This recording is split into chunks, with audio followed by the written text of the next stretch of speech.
We all carry beliefs that shape us. They come from our families, our culture, and our experiences.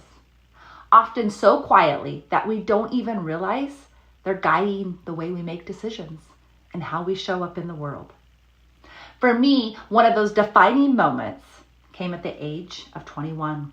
I was 8 months pregnant with our second son, and my husband and I were working so hard to build something I had never experienced. Stability, a savings account, a dream of owning our own home. Then in one instant, everything shifted. My husband fell off of a roof, flat on his back, and overnight, we lost more than 40% of our income.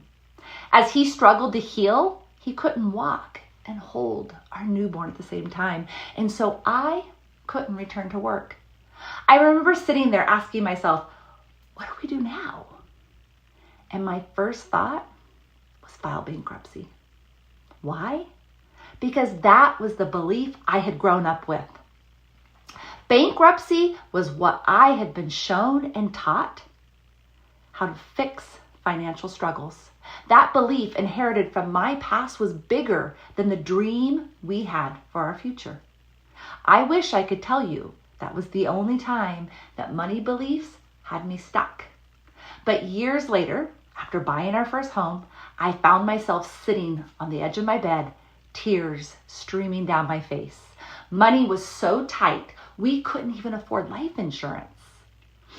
After my husband's accident, he was still our sole income, and I lived with constant fear. What if something happens?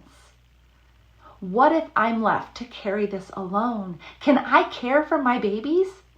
That moment wasn't about dollars in a bank account. It was about safety, about security, and about love for my family.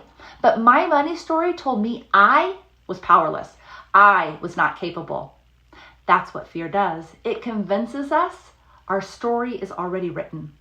The truth is, most of us carry money stories that aren't really about money at all.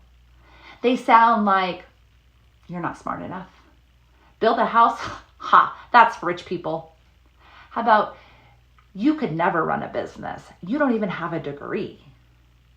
These stories define us. Our lives are defined.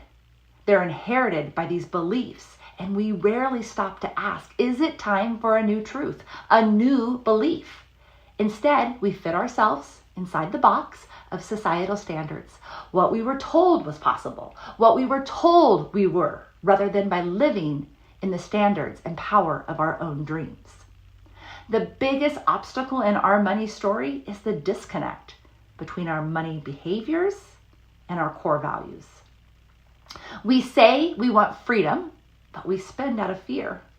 We say we want peace, but we live in pressure. That misalignment creates chaos, shame, and confusion. Until we get clear on what matters most to us personally, not culturally, our money will always feel off. It's time to go back to the foundation, your values. Before we change habits or set budgets, we ask, what do I actually value? What kind of life am I trying to build? This isn't just about numbers. It's about creating a money system that reflects who you are.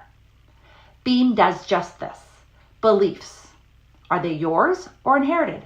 Because beliefs shape your actions and values build your legacy. Evidence. Does your spending, saving, and earning align with your values or contradict them? Action. Create systems and automations that align with your core values. Success happens one small habit at a time. And mindset. Begin telling yourself a new story. I am becoming someone who honors what I value. My worth is not measured by what I buy or by what I own. It is about who I am. Aligning money with your values creates clarity, purpose, and peace. Giving your money a job that holds meaning to you changes everything. So I leave you with one question. Are you living your financial story or the story of someone else's?